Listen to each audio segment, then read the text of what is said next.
नमस्कार दोस्तों, मैं हूं डॉक्टर योगेंद्र गुर्जर, डायरेक्टर प्रयोग कोचिंग। और आपका बहुत बहुत स्वागत है प्रयोग कोचिंग की ऑनलाइन क्लासेस में। यूट्यूब चैनल पर हमारे आपका बहुत बहुत स्वागत है दोस्तों। अब आप हमारे चैनल के मेंबर या फैन नहीं हैं, बल्कि आप हमारी फैमिली के मेंबर हैं। तो आप अगर ये वीडियो आपको आखिर तक देखने पर अच्छा लगे तो आप इसको जरूर लाइक करें, सब्सक्राइब करें चैनल को, ताकि आपको आगे हम नए नए वीडियोस के साथ में अपडेट करते रहें और आपके ऐसे ऐसे टॉपिक को कवर करें जो आपको बुक्स में या तो मिलती नहीं है, या कभी समझ में नहीं आते, या वो फिर याद नहीं रहते। तो दोस्तों, स्वागत है चैनल में। और अब हम शुरू करने जा रहे हैं। जो पहला टॉपिक आज हमने लिया है वो है आर्टेरियल लाइन। आर्टेरियल लाइन या आर्टेरियल वेव फॉर्म और उससे संबंधित जितने भी क्वेश्चंस आपसे पूछे जा सकते हैं उन सब के बारे में हम बात करेंगे। तो चलिए शुरू करते हैं दोस्तों। और इससे पहले कि हम आगे बढ़े, मैं सबसे पहले आपको दिखाऊंगा कि आर्टेरियल लाइन के लिए आपको क्या क्या प्रिपरेशन करनी होती है। कुछ ड्रग्स यूज होती हैं, कुछ डिवाइसेज, कुछ इंस्ट्रूमेंट्स यूज होते हैं, वो सब मैं आपको लाइव दिखाऊंगा। उसके बाद में हम उसको पेशेंट के ऊपर भी मैं वीडियो बना करके आपके लिए लेके आया हूँ, जो मैं आपको आगे आने वाले कमिंग वीडियोज में कंटिन्यूसली दिखाऊंगा। इसलिए आप कमेंट करके बताते रहें कि साहब आपको किस टॉपिक पर हमें वीडियो चाहिए और हमसे, और कौन से टॉपिक आपको पढ़ने हैं, तो वो हमें थोड़ा आइडिया लगेगा। तो उस टॉपिक को हम पहले आपके लिए कवर करने की कोशिश करेंगे। तो चलिए लेट्स स्टार्ट बच्चों। देखिए, किसी भी मरीज को अगर आर्टेरियल लाइन डालनी है, आर्टेरियल लाइन इंसर्ट करनी है, तो सबसे पहले हमें ये मालूम होना चाहिए कि उस आर्टेरियल लाइन का इंडिकेशन क्या है। क्यों हम किसी मरीज को आर्टेरियल लाइन डालना चाहते हैं। तो आप चाहें तो लिख लेना, आप अपने घर बैठ करके आराम से नोट्स बना सकते हो। मैं बहुत आसान तरीके से और एक एक करके चीज़ें बता रहा हूँ, क्योंकि बोर्ड पर रिफ्लेक्शन आ रहा है और ये आपको शायद बहुत अच्छा दिखता भी नहीं है, ऐसा बच्चों का फीडबैक आया था। तो जब तक बहुत ज़रूरी नहीं होगा मैं आपको बोर्ड पर नहीं समझाऊंगा। कुछ चीज़ें जैसे फ्लो डायग्राम या फ्लो चार्ट होते हैं, डायग्राम या कुछ समझाने वाली चीज़ें हैं, मैं आपको बोर्ड पर बताऊंगा। लेकिन अभी मैं सिर्फ आपको इंस्ट्रूमेंट दिखा रहा हूँ। उससे पहले बस ये जान लेते हैं कि आर्टेरियल लाइन कब डालते हैं। दोस्तों, आर्टेरियल लाइन जो होती है उसका मेन पर्पस होता है invasive blood pressure monitoring. Invasive blood pressure monitoring होती है जब हम बीट टू बीट बीपी को मॉनिटर करना होता है। बीट टू बीट मॉनिटरिंग का मतलब क्या है, समझ लीजिए बच्चों। सपोज करो जैसे आप नॉर्मल जो ब्लड प्रेशर मेजर करते हैं, स्फिग्मोमैनोमीटर जो इंस्ट्रूमेंट से आप करते हैं, उसको हम बोलते हैं बच्चों non invasive blood pressure measurement.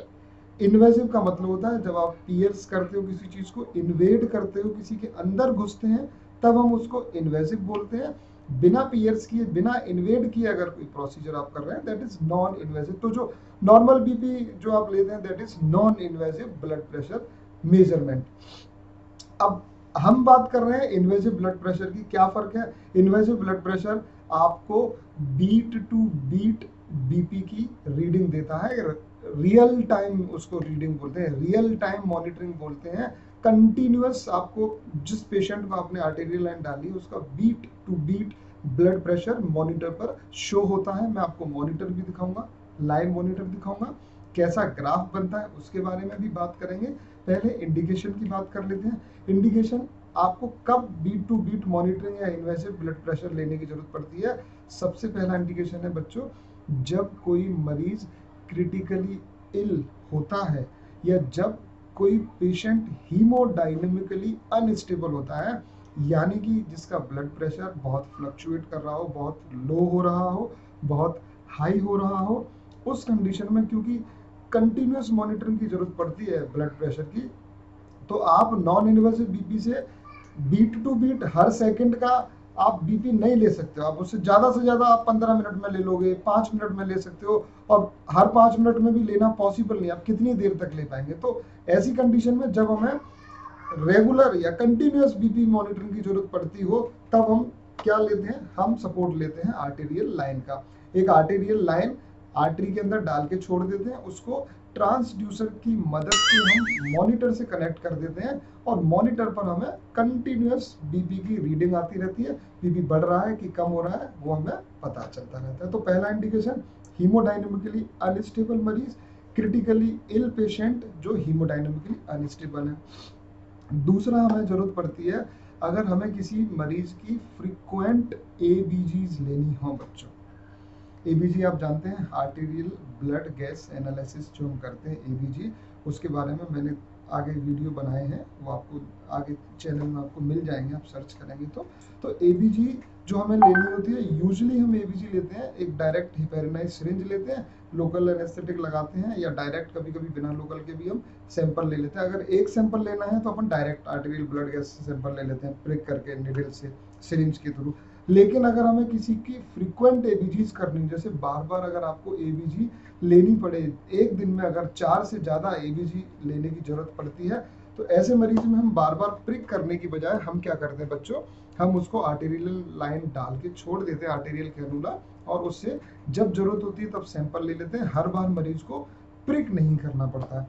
दूसरा, इसके अलावा कई इंडिकेशन, जैसे अगर किसी मरीज को बीपी बढ़ाने वाली दवाइयां जिनको हम आयनोट्रॉप्स या वेजोप्रेसर्स बोलते हैं, वो अगर चल रही हैं, वेजोप्रेसर्स हैं, तो उनकी मॉनिटरिंग की जरूरत पड़ती है। यानी कि कोई भी इंडिकेशन जिसमें मॉनिटरिंग की जरूरत हो, हमें आर्टेरियल लाइन डालनी पड़ती है।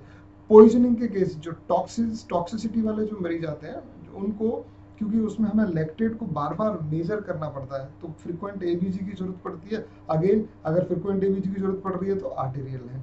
तो ये कुछ कॉमन इंडिकेशन है आर्टेरियल लाइन के।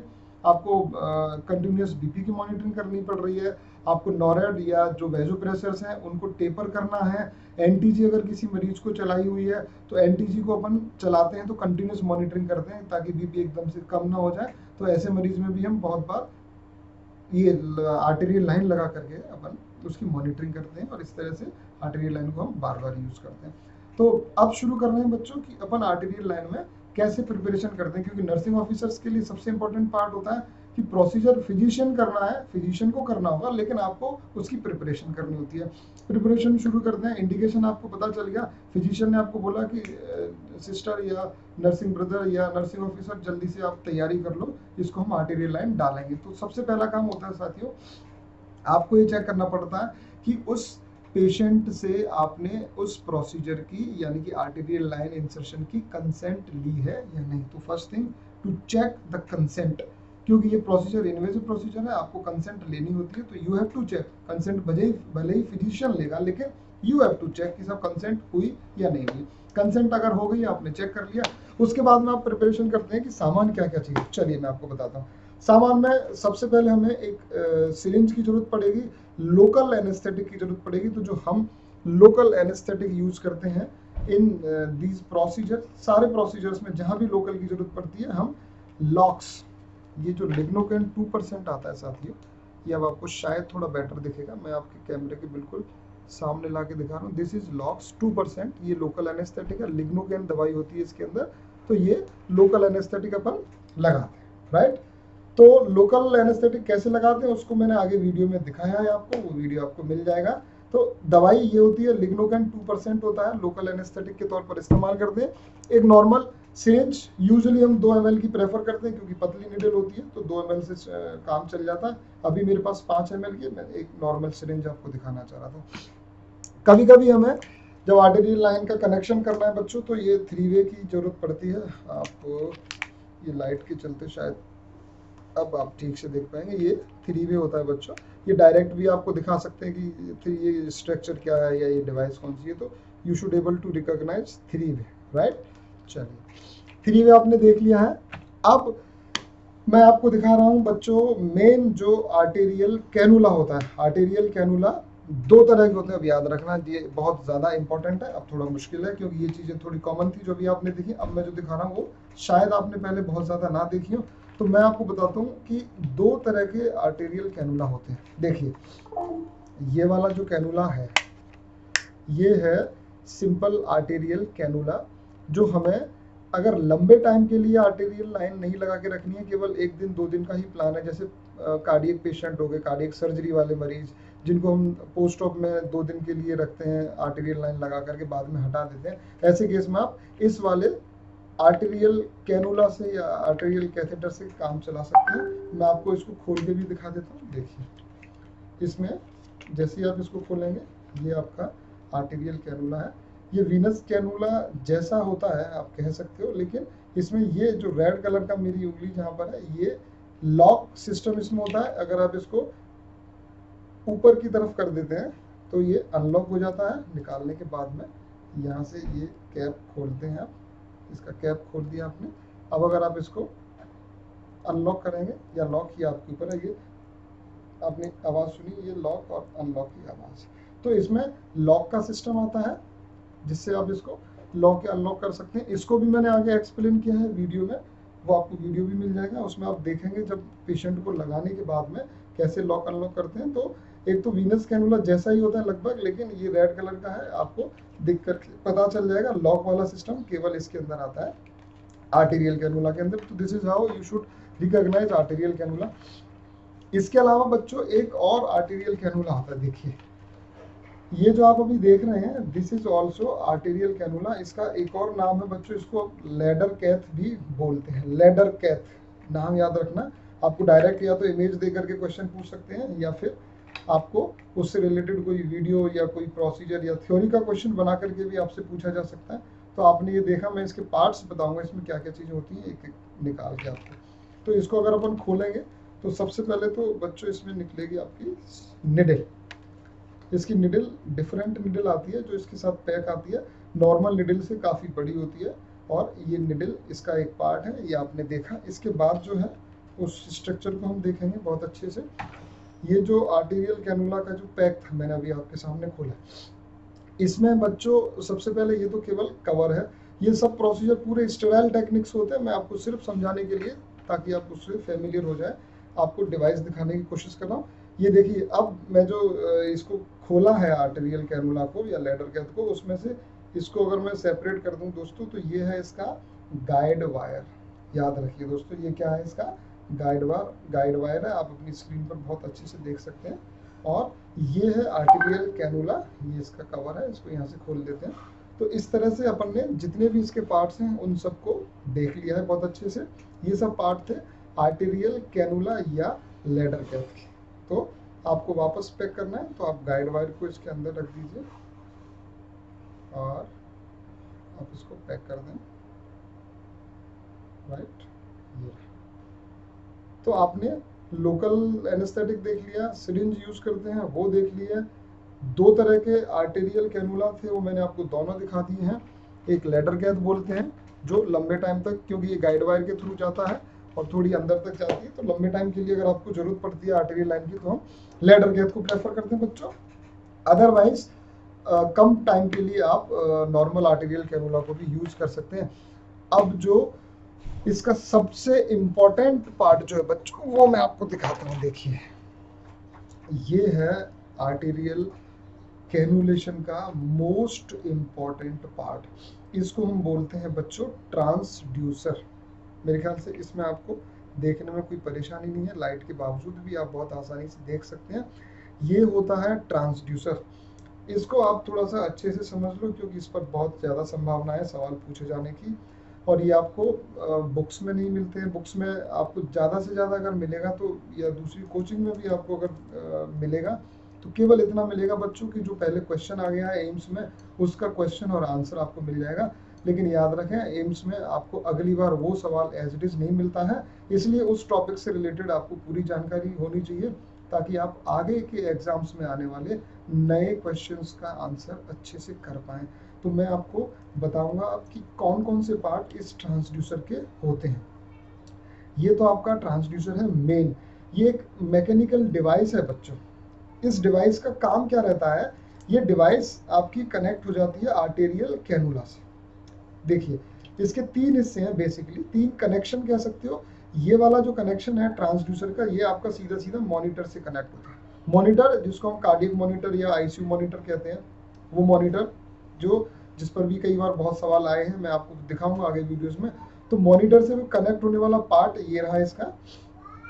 एक इसकी जो ओपनिंग रहती है ये वाली, ये ओपनिंग आपकी डायरेक्ट कनेक्ट होती है प्रेशर बैग से। और ये वाला जो कनेक्शन है वो आप या तो प्रेशर बैग से इसको कनेक्ट कर दो, तो इस वाले कनेक्शन को हम यूज कर लेते हैं आर्टेरियल कैनुला के साथ में। आर्टेरियल कैनुला के साथ में ये पीएमओ लाइन के जरिए कनेक्ट हो जाता है। मैं आपको सिर्फ डेमोन्स्ट्रेशन के पर्पज से मैं बता दूंगा कि पीएमओ लाइन एक कनेक्टिंग लाइन होती है। जैसे ये मान लो आर्टेरियल कैनुला है बच्चों, तो मैं आपको बेटर अंडरस्टैंडिंग के लिए सपोज करूँगा कि ये तो यहाँ कनेक्ट हो जाएगा PMO लाइन के थ्रू। ये आर्टेरियल लाइन तो होगी या तो रेडियल आर्टरी में या तो फीमोरल आर्टरी में।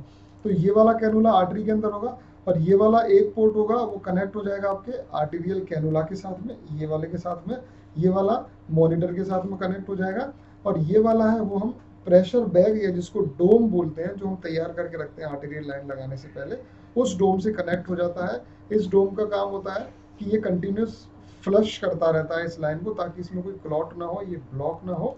तो ये सबसे इम्पोर्टेंट पार्ट, हालांकि जब मैं आपको पेशेंट के ऊपर जो वीडियो बना के दिखाऊंगा उसमें भी मैंने इस पार्ट को एक्सप्लेन किया हुआ है, ताकि आप इसको और अच्छे से समझ पाओ कि वहाँ कौन कौन सा पार्ट कहाँ कनेक्ट हो रहा है।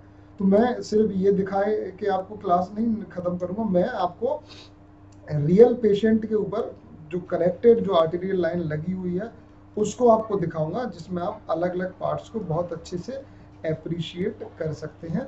तो ये सबसे इम्पोर्टेंट पार्ट था जो है ट्रांसड्यूसर वाला पार्ट। आपको पहचानना आना चाहिए। मैकेनिकल जो सिग्नल होते हैं उनको डिस्प्ले पर, ये मॉनिटर पर डिस्प्ले करता है, ग्राफ की फॉर्म में डिस्प्ले करता है, उसकी वैल्यू दिखाता है, उस वैल्यू से हम बीपी की रीडिंग ले लेते हैं। Continuous beat to beat monitoring रहती है। इसके अलावा कुछ और चीज़ें हैं बच्चों जो अपन यूज़ कर सकते हैं। ये टैगाडर्म या फिर ऑफसेट के नाम से आता है, इसकी जगह हम कई बार डायनाप्लास्ट यूज करते हैं या कभी कभी माइक्रोपोर से भी काम चला लेते हैं। तो ये फिक्स करने का एडेसिव है, जो नॉर्मल एडेसिव आता है वो आप देख सकते हैं, राइट। इसके बाद में सूचर, अगर सूचर जरूरत पड़ती है तो आपको सूचरिंग करनी पड़ती है। 30 या 20 के सूचर से आप काम चला सकते हैं। अगर लाइट में आपको नहीं दिख रहा है तो ये देखिए 30, 20 का कोई भी सूचर आप ले सकते हो। और कभी कभी 100 ml की नॉर्मल सलाइन की बोतल भी बच्चों जरूरत पड़ती है, तो वो आपको साथ में रखनी पड़ सकती है। तो ये हुआ आपका कि जो जो इंस्ट्रूमेंट्स, जो ड्रग्स आपको आर्टेरियल लाइन को कनेक्शन के लिए, आर्टेरियल लाइन इंसर्शन के लिए जो चीज़ें आपको जरूरत पड़ती है वो सब हमने देखी हैं। अगर आपको वीडियो अच्छा लगा है तो आप वीडियो को लाइक करें, हमारे चैनल को सब्सक्राइब करें।